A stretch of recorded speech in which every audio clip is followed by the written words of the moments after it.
You go. Happy Wednesday, Carl's Wine Club members. It is just after 5 o'clock here in Summerland, DC, and here we are. This is Riesling Wednesday.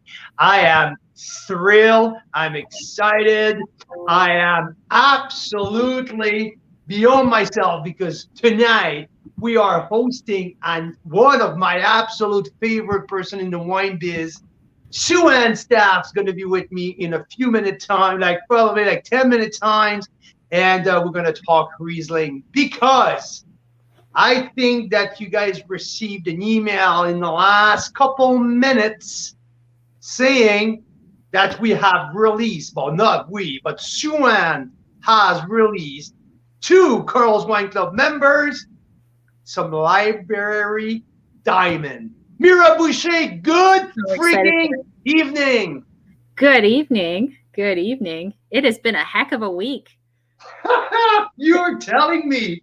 Can I tell you a secret? Do you really want to tell that to the whole country? Yes, because this is COVID. This is COVID, Carl. Welcome to my world. So we went for the whole pandemic without ever getting COVID. And then now, right at the seashore after crossing the ocean, Carl's got COVID.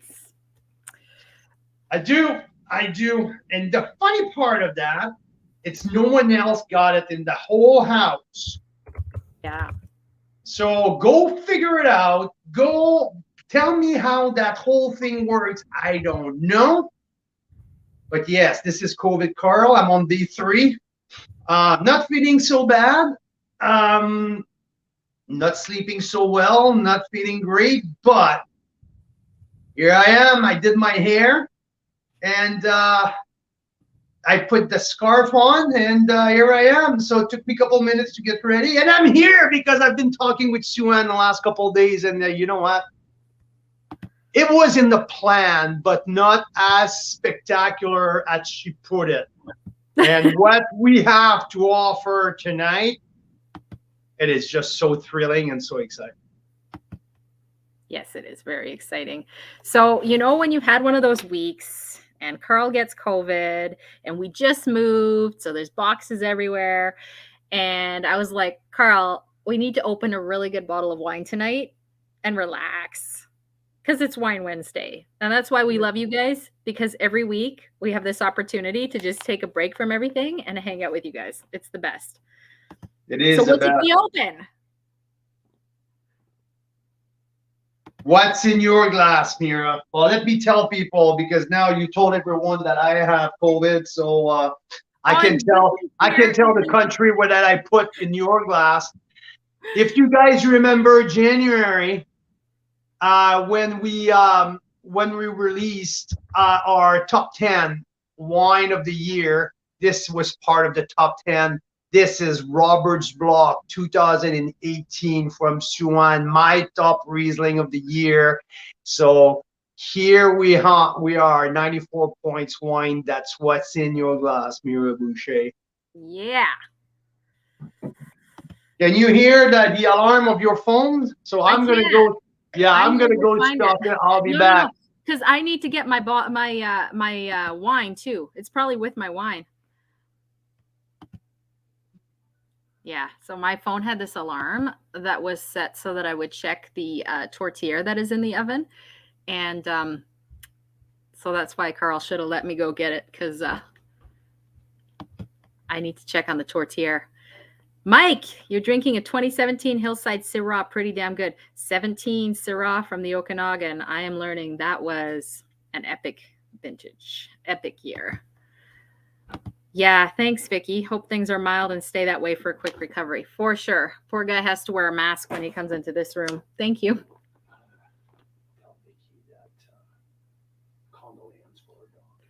Oh, I'll let you say that, Carl. Carl has a message for you, Vicky.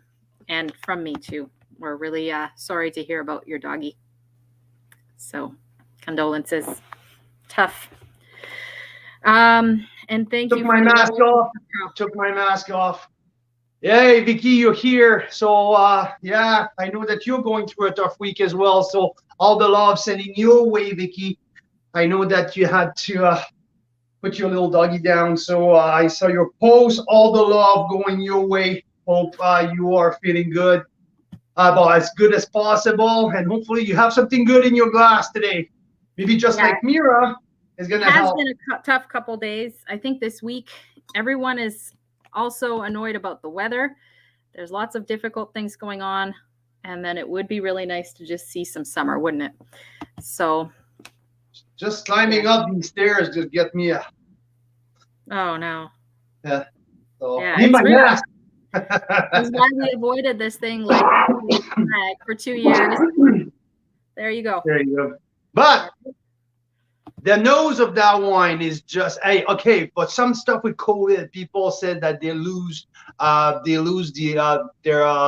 their sense of smell We and were their smell terrified of about that. taste. Well, guess what? With this in my glass, I do not lose anything. I've done tasting notes all week, sitting in my COVID room here in the COVID wing that we called it. We baptized one of the part of the house the COVID wing, and I've been doing tasting notes. And you know what? I'm not missing the beat on in term of smell and in term of palate so far. So cross my finger. I can get COVID, long COVID. I can get whatever you. I don't care. But I need to keep my smell and I need to keep my palate. So Yeah, that's what we're praying for here. So that's great. One of the best remedy for that, and one of the best tests, is to go with Riesling. The smell of that is so pungent, is so strong, so perfect, it still tells me that things are working up there. So I'm pretty happy with that. That's awesome. And Stephen's having the intersection Riesling. First tried it in our backyard last summer. Stephen, is it the 16? What do we have there? 17? Yeah, the 16 was my favorite, but I like 17 too. 17 was my favorite personally. And 17 is coming in the pack that we're doing May 23rd. Don't tell anyone. It's a secret. No one is supposed to know. So please, Mira, don't tell. May 23rd, it's been confirmed. And guess what? Because that's the way we roll. We have some library release from their Merlot, Alluvia, and Silica in that pack as a bonus. So yes. So Vicky has a good question because we want to get into this. I mean, Sue-Ann's going to be here soon. So Vicky, she's actually just popping in, Sue-Ann. Vicky, we're going to definitely answer that. Which ones are dry? Which ones are off dry in this lineup? Now, Carl, which ones have you tasted and which ones have you not? Because that's why we've got Sue-Ann here. The wines are supposed to be delivered any moment, maybe tomorrow morning. So yeah, we have the box all the way home. I have tasted the 08, the 11, and the 18. So 3 out of 6 I tasted. They are all dry. If you look at the residual sugar, they're all between 8 and 16 grams of residual sugar. But when we talk Riesling, 16 grams of residual sugar does not necessarily mean that it's sweet on the palate. The acidity is so bright, so vibrant, and so present that it counterbalances. So here, I need to ask, because I found some counter information on the 18. Some of my sources clocked this wine at 8.1 and another source at 16. So I'm not sure which one. No matter what, this is dry on the palate. This is lemon zesty. This is gingery. This is explosion. This is lemon meringue. This is chamomile. There's so much going on. There's none of these wines were over 20 grams of residual sugar. We'll talk about the 2008, the first one, the semi-dry, where there's more residual sugar, but with time, now 15 years down, everything tamed. and just everything turned into texture. So, hey, while we have these kind of questions, why don't we bring the person who made Yes. these wine? Let's bring her in. Sue-Ann is in the house. Sue-Ann, yes. And I think, hang on. There we are. Hello. Woo! So Woo! good to Connection. see you. Houston. Houston, we're here.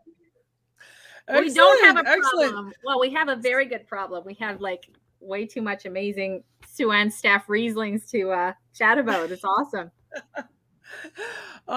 So I'm just having a tiny little audio issue because I don't have You can't let's hear just do us? this. Speakers. Let's go here. Okay. Okay. All right, that's better. Okay. You can hear me okay? Mm-hmm. Mm-hmm. I All can right. hear you perfectly. Excellent. us? My earphones suddenly weren't working. All the noise was coming in one ear and it was really distracting. Yeah. Hello. Here we go. Happy Happy Wednesday evening. Well, Wednesday night on in your neck of the hood. So thank you for spending your late evening with us, Sue-Ann. Greatly appreciated. This is COVID Carl. We already announced the rest of the country. I pulled my mask off, so we're good to go. But hey, guess what? What's I that? haven't lost my smell and I haven't lost my taste yet. So Yeah, they're saying with this latest variant that only 16% of people are losing their sense of taste. So it is hopefully getting weaker, just like they're saying, and less and less severe symptoms. So here's hoping that keeps on going and life gets back to normal. And guess what? With the wine as concentrated, as fragrant, and like the explosion in that glass, this is the perfect wine for COVID Carl right now. 2018 Roberts Block, 94 points, number 10 wine of the year last year, Sue-Ann. That is one of my favorite wine. And funny enough, we had a shitty day, a shitty week across the board. And Mira was pissed off at 4 o'clock and she kind of yelled at me, "Hey, COVID Carl, I need a great freaking wine tonight." So I knew that I had to respond with, like, the bar was high. So I pulled that baby here and she turned around. She's like, "Thank you, that's good." So I met the expectation of pissed off Mira. So we are roading right now. Yeah. Awesome. Well, nothing fixes a day like Riesling, right? It says it's zippy, it's fresh, it's bright.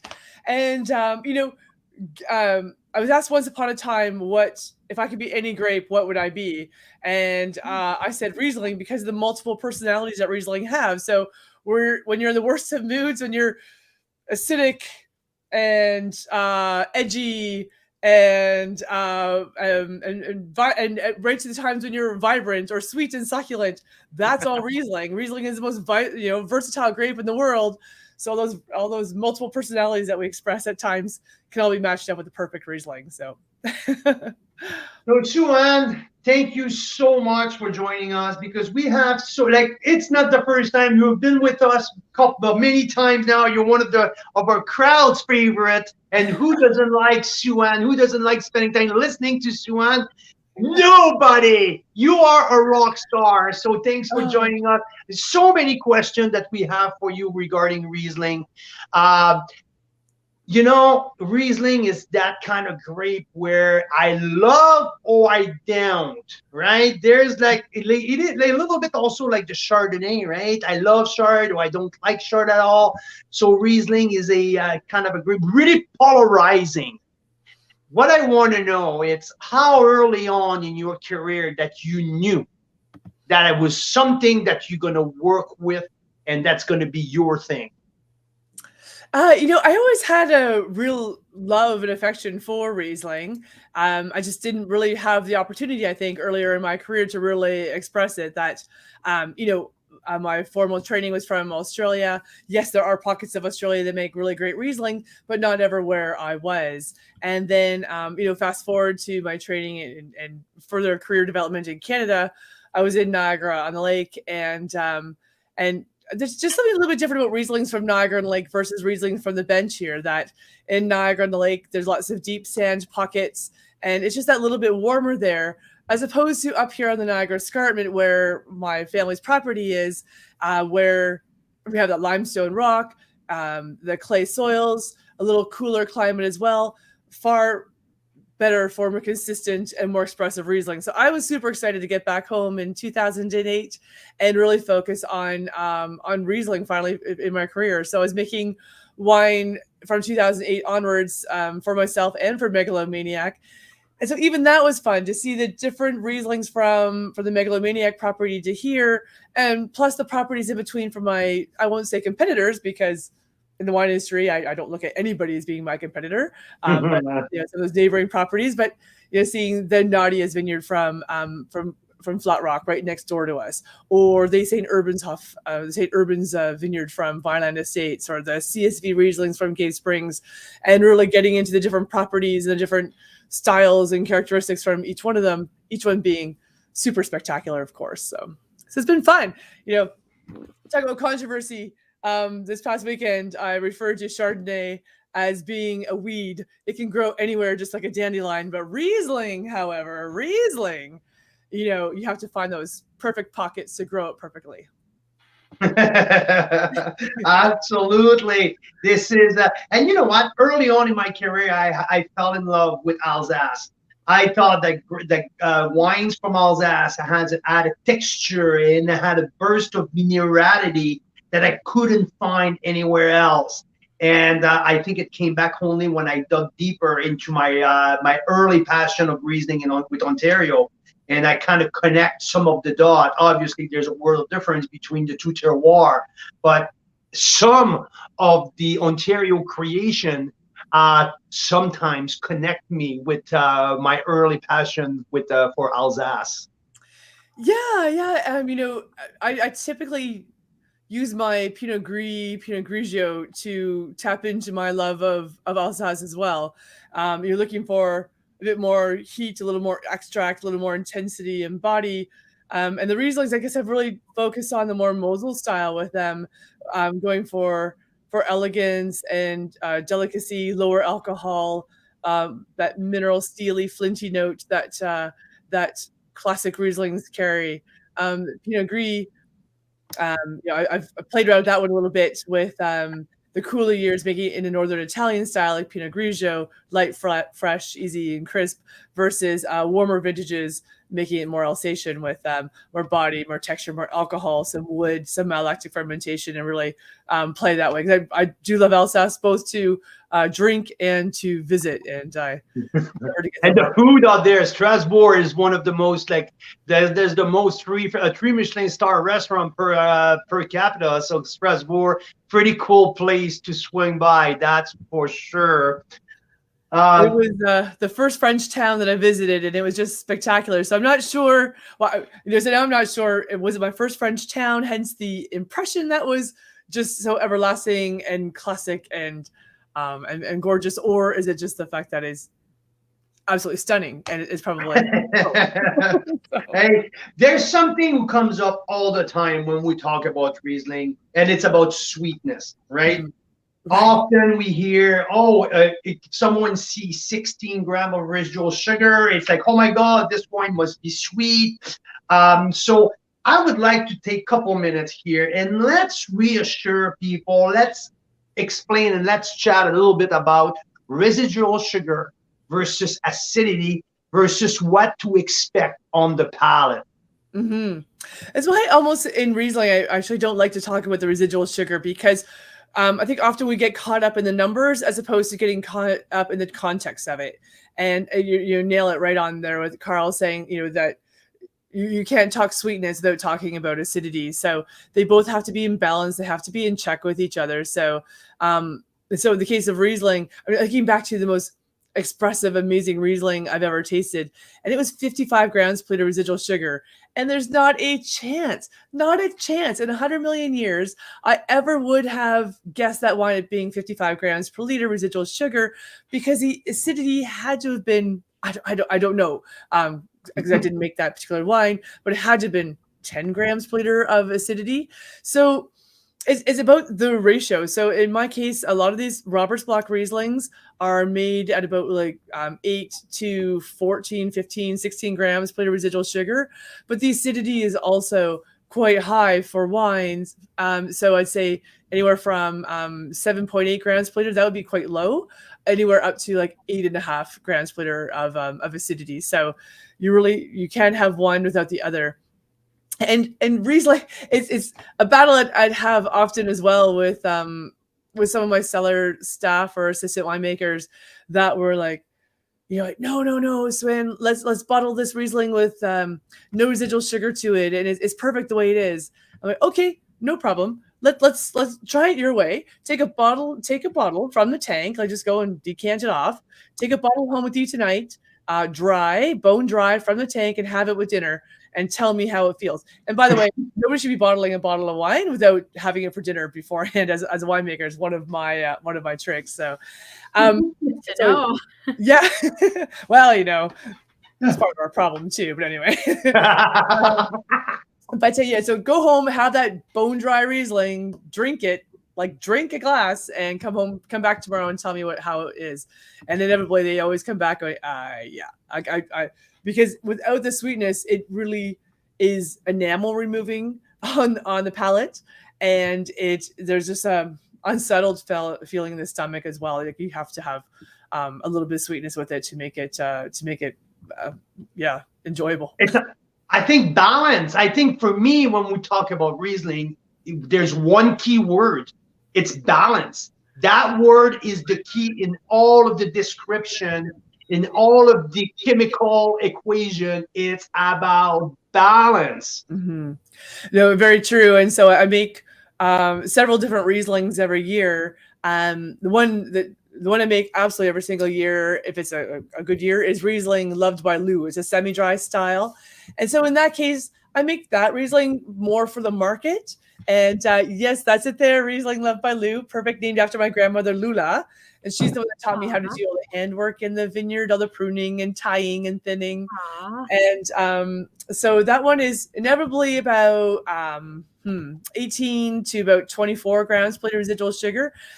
But I make that decidedly semi-dry for that market, that where people are looking for a semi-dry style, and the sweetness is more important.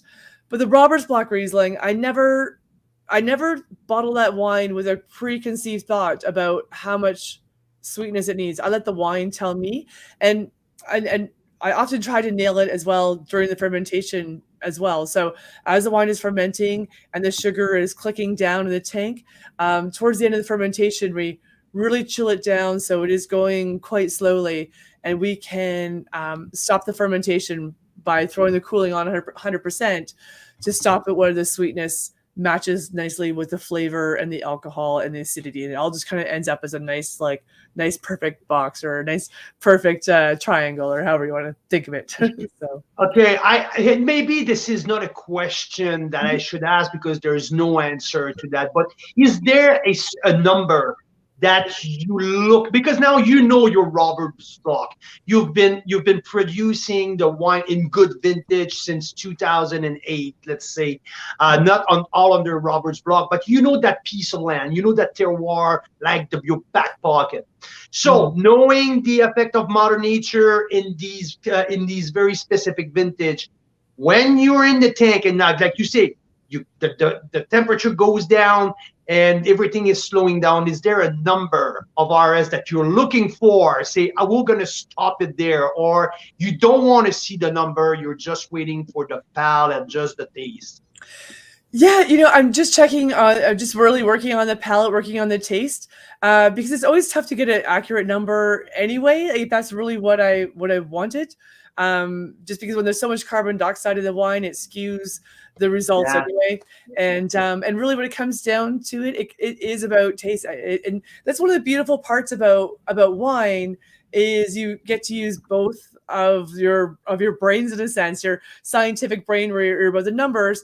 And so, in the case of the number, I want to make sure that the acidity is elevated compared to other whites, that the pH is low to give it some ageability as well, and that the residual sugar is enough, but enough and appropriate and balanced, it fluctuates every single year. So I just wrote a little cheat sheet here about what they were, like for if you're purchasing the 6-bottle set.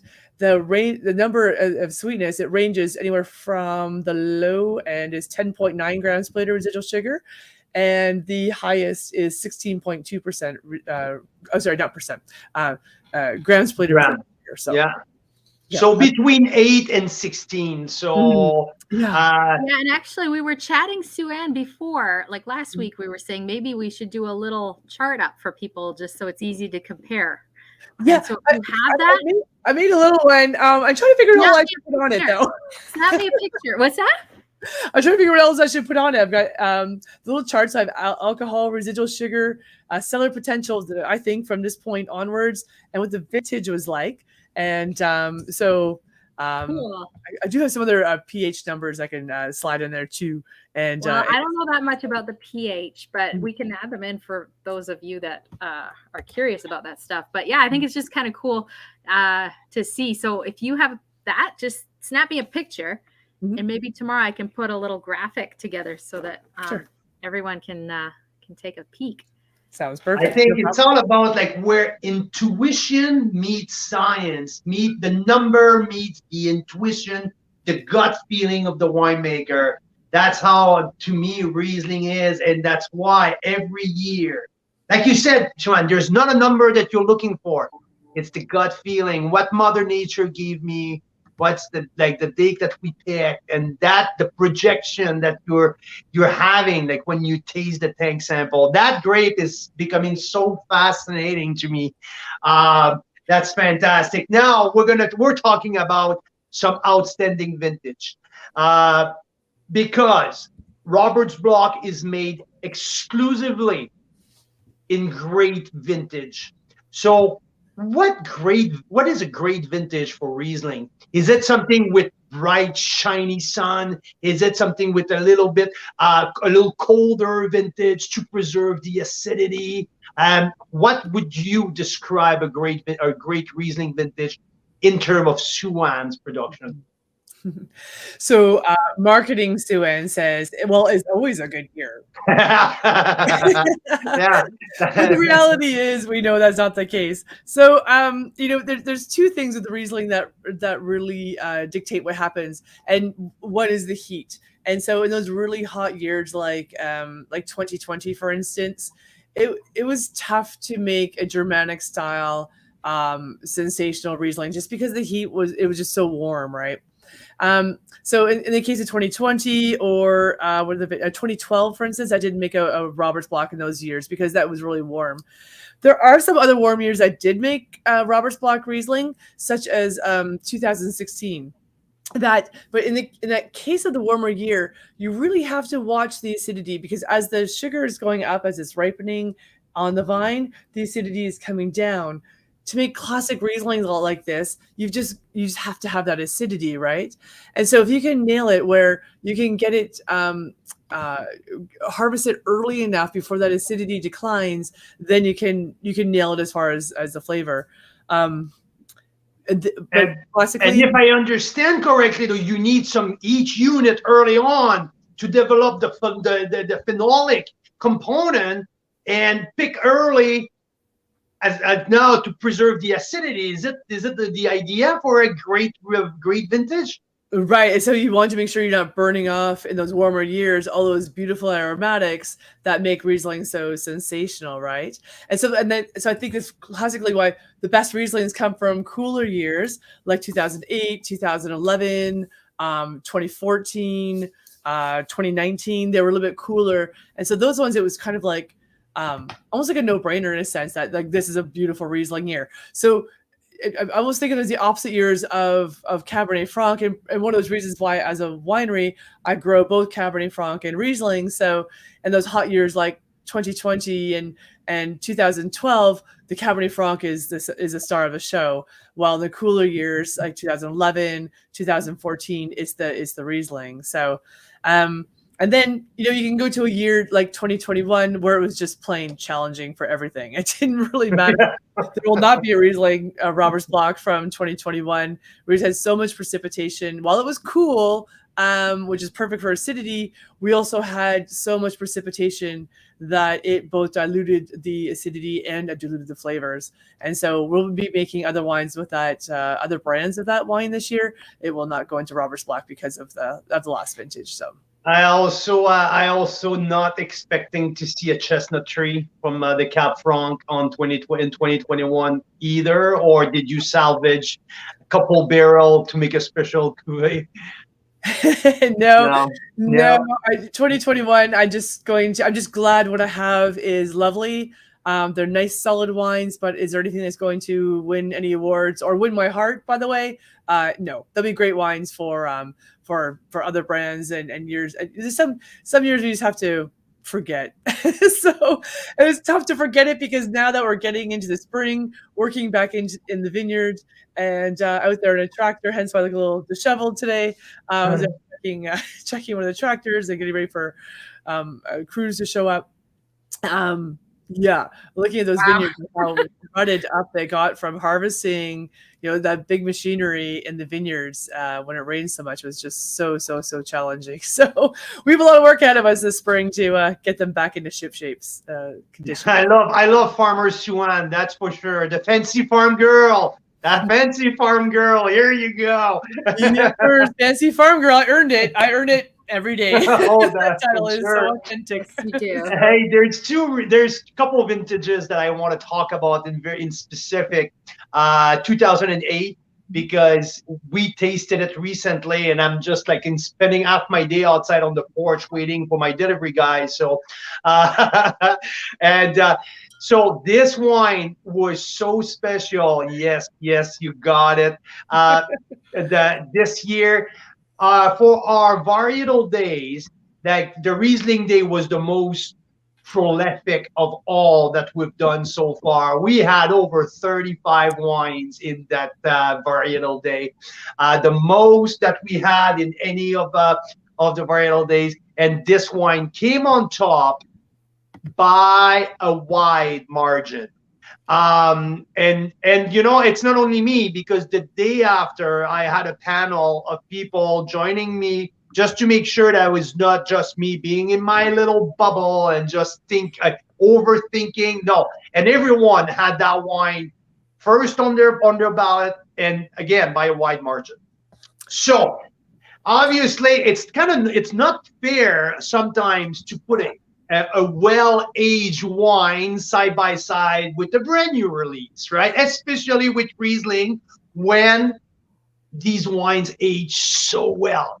But I know that 2008 is a wine that you like dearly for a couple of reasons. So can you please tell me a little bit more about the 08? Because I personally loved it texturally, balanced, and in the flavor profile. So what's Sue-Ann heart feel about the 2008? Right. So 2008 was my first vintage on my own, using fruit from the property. I had, come home after years of making wine on other properties. So I was really proud to have this opportunity finally, and it's something I aspired to do my entire career. So it was a bit of a heavier crop that year too, because we came through the winter quite well, and so it was definitely a bountiful crop. So in this case, I took this wine, I fermented it right down to dryness, because it wasn't completely, I wasn't completely clear what exactly I would be doing with it at that point. I just wanted to make sure I had it fermented and I could store it in a stable state. Storing wine with a little bit of residual sugar is a bit of a challenge sometimes. You just don't know what could possibly have. If you have sugar there, you have a fuel source for wild microbes to potentially get in there if things aren't quite perfect. So fermented it to dryness. I filtered it, and then we got through to about June and getting ready to bottle it. I was like, holy moly, this is pretty special. I was just really satisfied and proud of the mineral, steely, flinty notes that I saw in the wine, and thought, this is. I knew it would be a classic. I just didn't realize how much of a classic it would be. Just I'd never worked with the fruit solely before, right? That always just went to a bigger winery or or I just didn't have the chance to make it because I went to a bigger winery and made somewhere else. So, so then we started playing around with the sweetness a little bit. At the time, also, I thought let's just focus on one style. So I made it as a semi-dry style. And so this was the 2018. The residual shows 15.5% grams per residual sugar. Although I think it's a little sweeter than that actually. When I taste it, it comes across to me as a little bit sweeter. Or the 08 or the 18? No, the 08. The 08. The 08? So, well, to me, it just came out as an orchard. Like there was like peachy, and like really like the thicker texture, and there was an absolute burst of flinty minerality. And to me, when the flint come out, it kind of bring the sweetness down a lot. It's like putting a, I don't know, lemon peel on top of a ripe peach or something like that. That's how I felt. So sweet, yes, but no, not sweet, really. Yeah, no, true. And because there's so much complexity to the wine, and so when you have all those other elements in the wine, it certainly tones down the sweetness without doubt. So it was fun. I made over 1,000 cases of this wine, which in hindsight, I was like, what was I thinking? And I've been making wine for large wineries at the time and thought, just thought nothing of 1,000 cases until I saw it all on a transport truck. And my father was driving the truck and driving it away, driving it to a warehouse for me. And I had two very extreme emotions as I watched that truck drive away. One was ultimate pride of like, I own every bottle of wine in that truck. And the other one was also a fear of like, I have to sell every bottle of wine in that truck. So what I did was right there, I decided I was just going to take the very first pallet that I made, wrap it up in cellophane and just pop it in the back corner of the warehouse and would just hold it until I don't know when. I thought the wine would tell me when it would re-release it. So this is the moment. It's the moment I've been waiting for since I opened. That I have like really kept it in the dust in the back corner, just completely hidden it and kept at constant 10, 12 degrees Celsius the entire time. And the nice thing with the back corner is, it doesn't have that much air exchange. So it doesn't even get the temperature fluctuations that may or may not happen in a cellar. So, so pretty exciting. I thought I was going to just keep, just releasing 5-10 cases at a time type thing.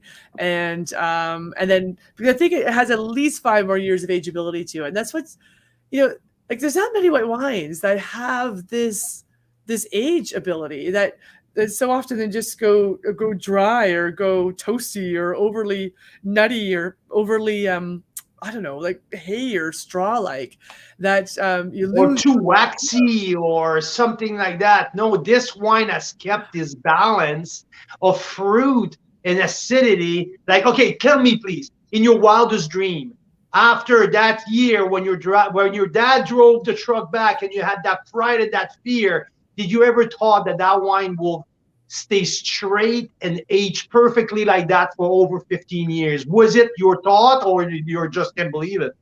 Well, I thought for sure 10 years was viable. That was just the feel. But also, I always underestimate the ageability of my wines, and maybe that's just a little bit of the humble note that I try to keep, and sometimes to a fault. That while it also, you don't want to overpromise. You never know what's going to happen or change along the way. And I'm thinking back to like 2001 wines, going way back now in my career, but they were just so gorgeous and beautiful to start off with because it was a cooler year, but a beautiful year too. Although some wines had ladybug, that was a ladybug year. But anyway, but they were aging along nicely, and all of a sudden it's like they just tanked, right? And in the case of 2001, there was quite a drought period, and I didn't really quite understand what happens with the flavor precursors when you have drought years and nitrogen content and all these things. So those wines that started off beautiful, then they just lost their love after a year and a half, 2 years. So you just never know what's going to happen. But this one, I felt like we're good for 10 years. Amazing. Sue-Ann, I know Mira's dying to ask again the question about the bottle. You know, the 2011 you had. I know, Mira, I'll let you go with that because I know you love that story about the bottle. Okay. Oh, and then this is, sorry, did I mix them up? Is the 11 the clear one and the 8 is the... No, you got it right. Yep, this is the 11. Yes. And that's the 8. Yep, you're perfect. You got it. And before you tell this amazing story, I love this story. Carl, I have to tell you, there was a knock at the door just now. So, Sue-Ann, we just moved to Trout Creek, which is right in Summerland in BC here in the middle of the Okanagan. It's amazing. We're right on the lake, which is outrageously cool. And our new neighbor just knocked on the door because he's making wings, Carl Boucher. He's making wings. He asked if he can bring some over and asked if we eat spicy wings. So I said, Carl might have COVID, but I think this might be one of the best days of his life with the spicy wings. Robert's Block Riesling, 94 points, and a plate of warm Riesling. Warm wings. Can't get better than this. Send COVID my way. Send it my way. Bring it on, COVID. Woo! Oh, God. So tell us about the bottles, because I love this story. You know why, Sue-Ann? Because it's so authentic and it helps us see, the wine as an evolution of the talent of the winemaker, the team, not just the dirt, which is really important, not just Mother Nature, which is really important, but it's like a big team effort, right? And so tell us the story. Why are the Rieslings from I guess 08 and 11 in bottles like this, and then the more recent ones are more traditional, kind of taller Riesling bottles? Right. So when I started the winery in 2008, I was of the mindset that the bottle didn't sell the wine sold the wine, and that Riesling has always, not always, but there's a bit of there's some stigmatism by having a wine sold in a hock bottle, especially at that time in 2008, that if it was in a hock bottle, the customer automatically thought of it as being sweet. So when you pair those two things together, of the consumer perception of a hock bottle being automatically a sweet wine, and my impressions that who cares what the bottle is, only about the wine, I decided I was going to put everything in a Bordeaux bottle. And I was going to also make a long, skinny label. That way I could put like 5,000 labels on a roll, and it would be like ultra efficient. So instead of stopping the bottom line every 2,000, 2,500 bottles to change the label roll, I'd like, look at this. I'm going global, man. I've got my process down. I'm too operations focused sometimes. I'm going to go 5,000 bottles before I have to stop the bottom line to change the labels. So anyway, so the 2008, the antique green bottle, beautiful. And then I thought, well, the market was changing a little bit. Maybe go a little bit more Californian in looking and change to a clear bottle versus the antique green bottle. And then I was going to international wine competitions and international wine shows, and the people were looking for classic Rieslings, and they're bypassing my booth and going to I would say other producers that were not as well known for Riesling, or not as premium Rieslings anyway, because their Riesling was in a hock bottle. I'm like, yeah, but I've got the Riesling. I'm a Riesling girl. Like, no, come back. It's a scene from Titanic. Come back. Right? So anyway, so crazy. 2014 decided, all right, well, I better follow some classic Riesling or classic bottling trends and classic wine trends, and so you're not going to change the world. Just put Riesling in a hock bottle, put Chardonnay and Pinot in a Burgundy bottle, the Bordeaux's go in a Bordeaux bottle, and onwards. So I've considered putting, taking. I still have quite a bit of this wine. I was considering taking it out of this bottle to re-release it and transfer it over to a hock bottle, but we strongly said no, don't do it. I am really although we know although we know, like, first concern would be, oh, is that going to change the wine? And we know that you have done this enough times that you would never do such a thing that would impact the quality of the wine, of course. Right. But also we love so what did you end up deciding? Did you take our advice? I don't know. Or are you not still undecided? I don't know. No, the funny thing is I already had new labels made for the 2011. So because this is to go into a hock bottle, I have to have a different label design. So I did make remake 2011 labels in this style, but I'm just going to let them collect dust and keep the wine in the bottle as bottles. Yes, that's yes. Because I love that story. Because yes, you are the Riesling girl. And it's just that back then people didn't realize it, but now we know it.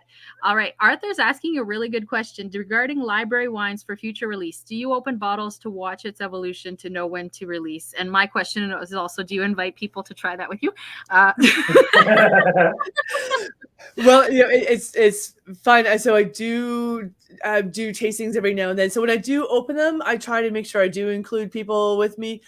So it might be people of my wine club, for instance, like, hey, come on over and let's walk the vineyards and let's wander around. And then afterwards we'll open up, one of each vintage of Rieslings and check it out. So because when you don't have that many wines in the warehouse, you want to make sure, or the cellar, or whatever you want to call it, you want to make sure you're maximizing every bottle when you open it. So, and take notes and remember what's happening with it. So, now in the case of the 2000 Riesling, I probably went about 2008. I probably went about 3 years though tasting it, and same with the 2011.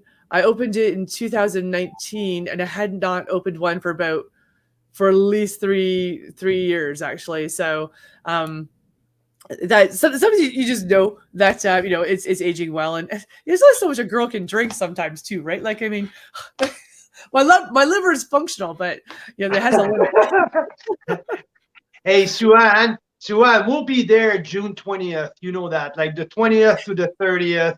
And I think you should come over for at the rental house one night, you and Rob, and we'll do a nice dinner, and maybe we can help with some of the older bottles. Perfect. No problem. Yeah, we'll chat. Yeah, sounds great. Sounds great.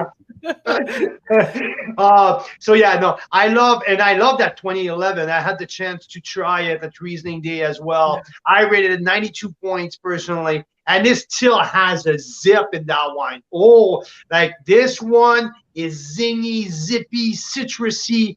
It still has a precision that it's pretty impressive. So what was the difference between 08 and 11 in terms of vintage? Right. So 11 actually was cool right through to the very, very end. And I think the pick date on the 11 was a little later as well versus the 2008. The 8, we had a little bit of a warm spell. Well, not warm spell, but it was a little nicer through harvest. 2011 was a challenge throughout. And but I was able to to get the fruit. This one spent a little bit more time on the lees as well when I think about it. That when it after fermented, I left it on gross lees for about a month and a half, and then racked it, and then left it on the fine lees for about probably about 7 months, probably 6 months anyway, 6 months. So which is always a bit of a fear factor with Riesling, and I've never been really comfortable doing that, just because there's nothing worse than like Chardonnays, that leesy, yeasty note can be quite gorgeous, but Riesling like that, no. Yeah. So, but at the same time, you want the richness, the body, the texture that comes from that lees aging, right? So it's a fine balance to get what you're looking for in that department. So, the 2011, right? So it took about 6 months on the fine lees, and then it was time to bottle it. I always try to make sure the Riesling is in the bottle by before going into the next harvest. So since one, I need the tank space, and the cycle, right? That critical cycle. Yes, yeah, and then the 2016 vintage, that was an interesting one too, because that was a warmer year. And so in those wines, I found a little bit more tropical fruit than some of the other ones. And that was the 2016, because it was a warmer vintage. We picked it a little bit earlier to maintain the acidity, but then through that ferment, I did see more pineapple and more melon notes to it, in addition to those citrus tones. And so in that case, it was like, well, this is kind of a funky situation. In that case, we bottled it quite early just to make sure we could lock in some of that tropical fruit sensation, and which I think is dissipated over the years, but was when in his youth certainly was a fun difference to some of the other ones. Well, that's interesting, because 16 is one of the three that I haven't tasted yet. With the 14, the 16, I haven't had a taste yet, and also the one that I want to talk before we let you go. It's the 2019. You were kind enough and gracious enough to offer Carl's Wine Club member the first dib at every there's none of the 2019 have left the winery yet. I believe that it's still in the cellar. So obviously I haven't tasted it yet. It's on its way to the Boucher's house. So what can we expect from the 19? Right. Well, 19, because it's going to be so much more youthful than the others, is going to have that bit more elevated fruit to it. It's going to have the same mineral, steely, flinty characteristics that you expect in the Roberts block. But because those vines are even that, that extra year of age, that extra year of complexity is going to show through the wine too. So, so there should be really not too many differences between the 2018 and 19. 19 being a little bit cooler, though. I think you might see a little bit more acidity on it as well, though, compared to the 18. So, but yes, you are the first ones to get a crack at it. Nobody else has it yet at all, and then I just say with all these back vintages too that they're not available here at the winery. I don't even know how to ring it into my cash register, so it's only through you folks is the only way to get it. So, and even that is the wine cool. club, we'll be putting out a newsletter. And we'll be directing them to our own people to purchase it through you versus through our own way, just because. Really? No, it's a Carl's Wine Club exclusive. Absolutely. That is awesome. And before we let you go, Sue-Ann, I wanted to ask you if you would be open to host a little Carl's Wine Club members tour on the 23rd of June, the day before the members party that we're doing. I would like to take a bus and take some of our members on a 3 or 4 winery tours. So, and I would love to make Sue-Ann Staff one of our 3 stops. Did someone say party? I love it. I think so. I don't know what time of day. You might be a party earlier in the day or later in the day. I don't know yet, because we'll have to start probably 10 or 11. Hey, Carl. Yeah, and I heard that there's the very famous grilled cheese sandwich. People like some hard-nosed Niagara wine fan are telling me, Carl, you need to ask Sue-Ann about our very famous grilled cheese sandwich. So.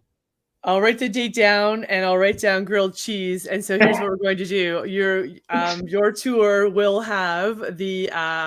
Have exclusive access to a rebirth of a Sue-Ann Staff grilled cheese.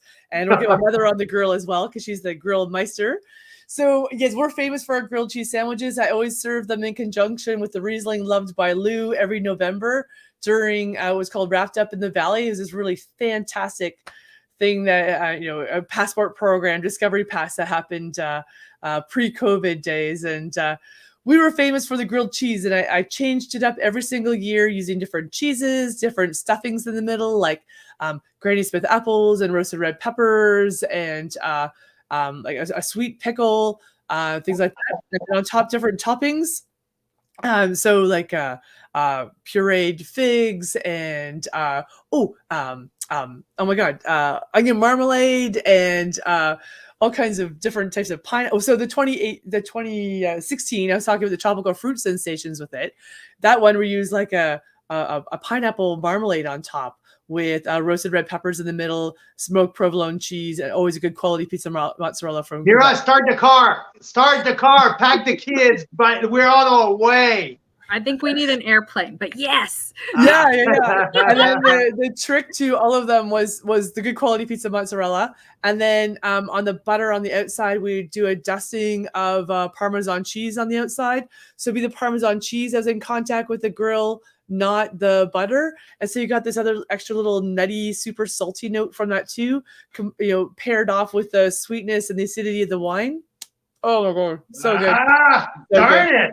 Wow. I always try to pull like different elements of the wine out and try to put that into the grilled cheese sandwich. So hence why I almost never use brie, because I think brie is just too milky, too creamy. That one needs to go with the Chardonnay. So I always try to pick a bit more smoky or a little more sharp cheeses to go with the Riesling. So, well, you are on the list, Sue-Ann, and again, thank you so much for spending your late Wednesday evening with us. It's always a treat to chat wine with you. Even better when we chat Rieslings, and I can't wait to send you the whole list of all of our members ordering the very exclusive Carl's Wine Club and Sue-Ann Staff Library release pack. Thank you so much. No problem. Anytime. And please, I can't wait till June already. My gosh, time's going to fly. But let's have a really great visit. Enjoy the rest of the show. Enjoy the Rieslings when they finally arrive. And let's sell some wine. Perfect. I'll send you a 2019 tasting notes as soon as it gets here. So you can put that in your folder of tasting notes. So sounds great. Okay. Thank you so much for your time. Greatly appreciate that. Thanks a lot. Thank you. Good night, everyone. Bye-bye. We'll see you real soon. That is so exciting. How cool is that, eh? That is the best. How cool is that?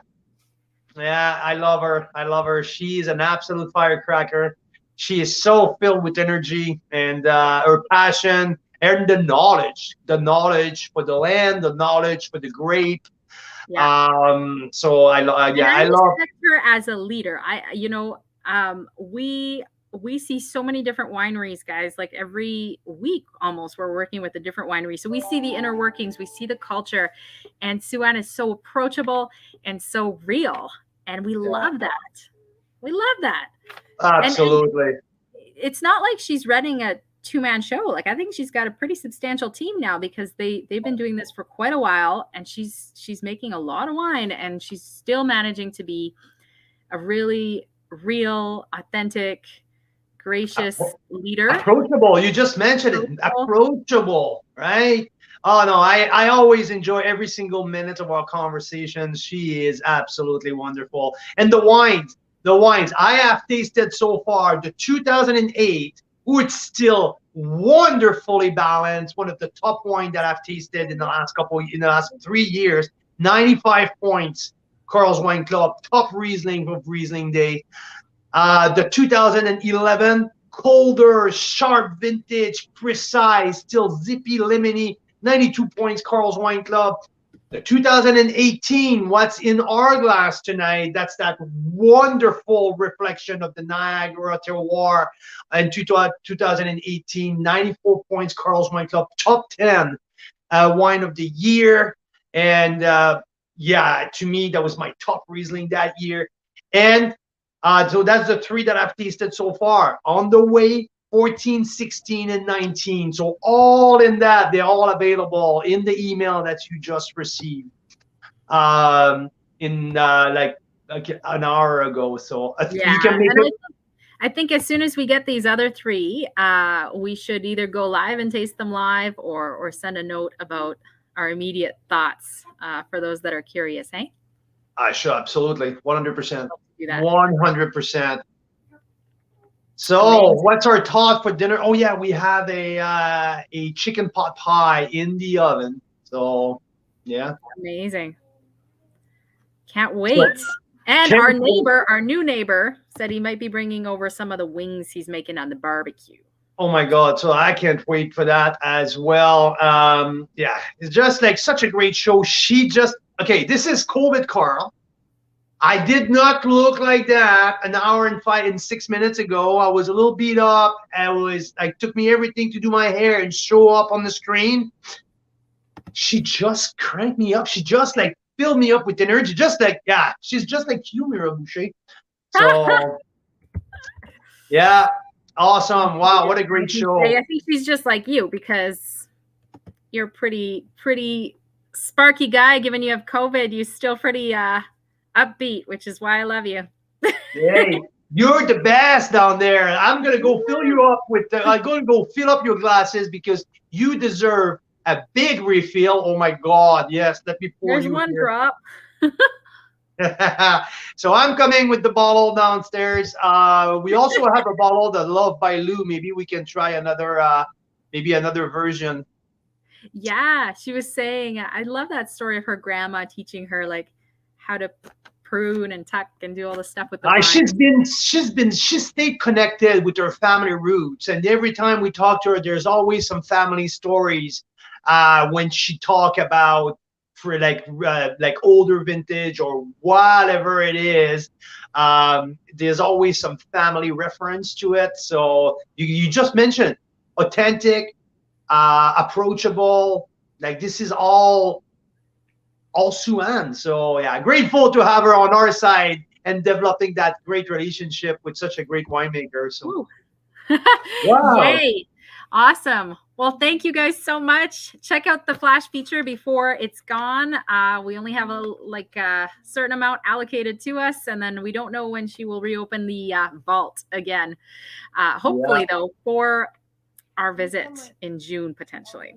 Yeah, 3-pack or a 6-pack, and you know what? More and more shipping rates are hard to come by, and we got some pretty cool rates here with Sue-Ann. So I'm excited. Awesome. Mike Laplante, Yannick Nadeau, Daryl Hickey, Vicky, Archer, all of you guys are regular or listening to us. I hope you enjoyed our conversation with Sue-Ann. Mira Boucher, you're the pulse of that wine club. Thank you so much for giving me that much energy. I am so grateful. So I'm gonna go back to my COVID wings and and maybe have some wings that our neighbors. Go back to my COVID wing, having some wings, and maybe we can FaceTime or something like that. or maybe come outside. We're allowed to meet. Yeah, outside. Let's go meet outside. Exactly. Okay. Thank you so much, guys. Have a great rest of your evening.